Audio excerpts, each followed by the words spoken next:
Welcome to Nanny and Levy's Cooking for Diabetics. Today we're going to make a keto dairy-free cheesecake. And the first thing we're going to do is we have 1 can of coconut milk, and we've taken all of the milk out with the exception of 1/4 cup of liquid. And what we're going to do is we're going to put it in our mixer, and we are going to mix it for like 10 minutes. So we're going to get this started. Now, this coconut milk was put in the refrigerator overnight, and you can see that part of it will form a cream on top, and that's what you're going to put in here, plus 1/4 cup of the milk. Okay, we're going to get this started. We're going to start it out on low so we don't spew it everywhere, and then we're going to be turning the mixer up. Okay, we're going to take a short break while this gets all mixed up really good, because it's going to take about 10 minutes. So we'll see you back in about 10 minutes and take a look at it. Alrighty, I'm back. The coconut milk has been going around for a while. It's nice and thick now. So now I'm going to go ahead and add in very slowly. I've got 1/3 cup of monk fruit. This is the powdered monk fruit, also called confectionate. This is the brand that I've been using. And we're going to add in the vanilla.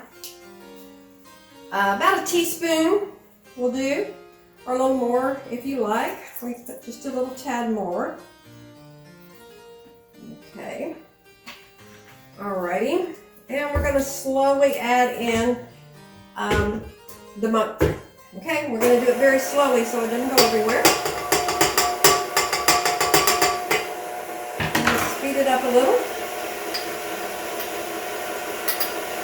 Alright. And we're going to turn the mixer back up to high.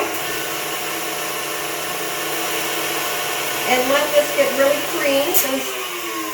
Stop it here because we need to scrape down the sides. Alright, starting to get thick. So we're going to let that go for a little while longer. And in the meantime, we are going to bring 1/4 cup of water to boil, and we're going to sprinkle in 2 tablespoons of gelatin. So we'll go ahead and get that water started. We're going to sprinkle this in, bring it to a boil.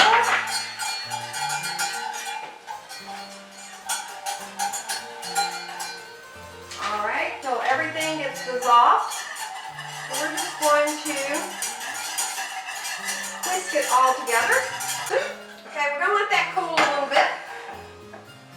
Okay, and while that is cooling, we're going to come back over here and we're going to do the cream cheese.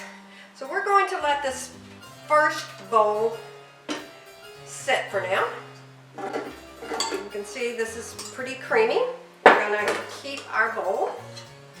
We're going to start with the next bowl. We're going to put the cream cheese in. Alrighty. So we've been in freezing conditions here. So we're using the kind of cream cheese we have. We have 2 different kinds. Shouldn't matter. These are both plant-based. I've had them setting out to kind of come to room temperature. Somebody once told me the world is gonna roll me. And we need 16 ounces, so here's another 8 ounces. Let's go ahead and start creaming the cream cheese slowly. So we're going to add the cream cheese, and we've got yogurt here, 1/2 cup. Now I called for coconut yogurt, but I didn't have coconut yogurt.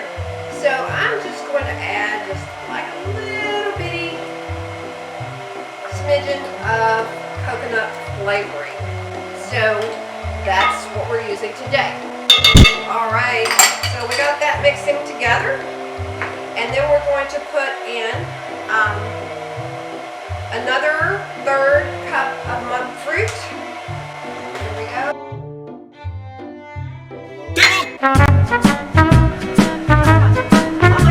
Sometimes you have a little graininess, and so I've been putting just a little dab of this liquid sweetener in here.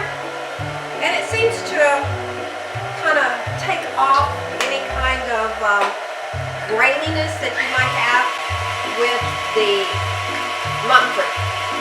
Anyway, we're going to beat that up pretty good. Break down the sides.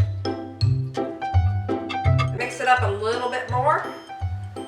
And then we're going to add the gelatin mixture to this.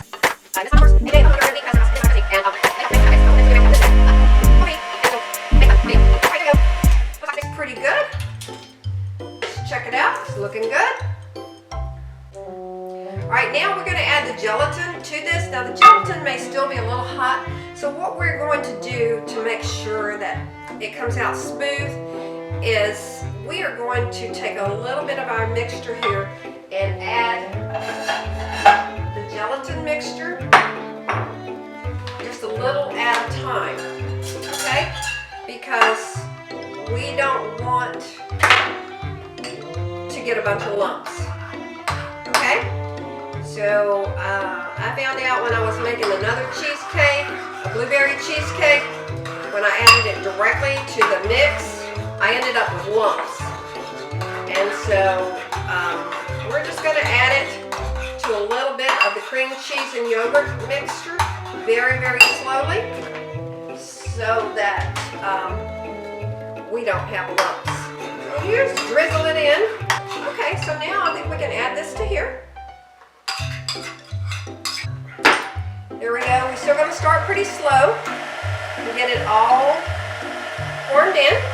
And we are going to put this in a small cheesecake pan. This cheesecake does not have to be cooked. And I didn't really have the size that it called for, so we're going to use a little bit smaller pan, which will be fine. Let's make it taller, right? Levy was so quick to get the last video up, and he loves staying busy, and so he's always trying to get me to look up recipes and do something. We're going to fold in the other mixture. So we're just going to pour this in. It's not going to be as stiff as like egg whites or whipping cream, but it's going to be a lot stiffer than the milk was. Okay? So we're just going to see how much of this we can get out of there. There we go. All right. Fold it in.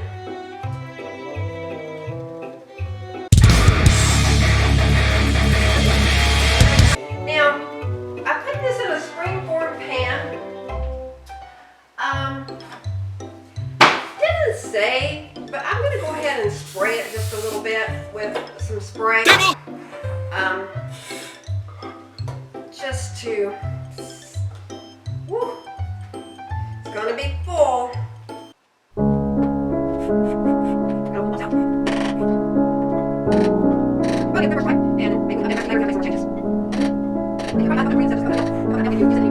Alrighty, so there we go. We will see. I'm going to smooth it out just a little.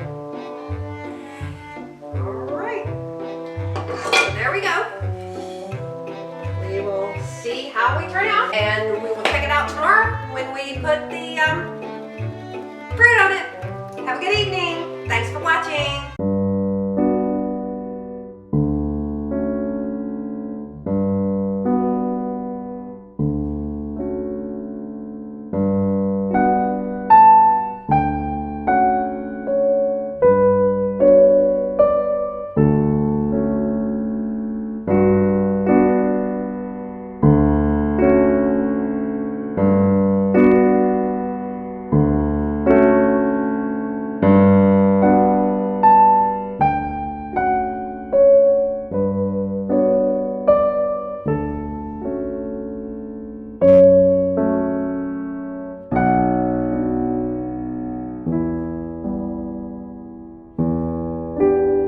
I heard alcohol makes you stupid. No, I'm doesn't.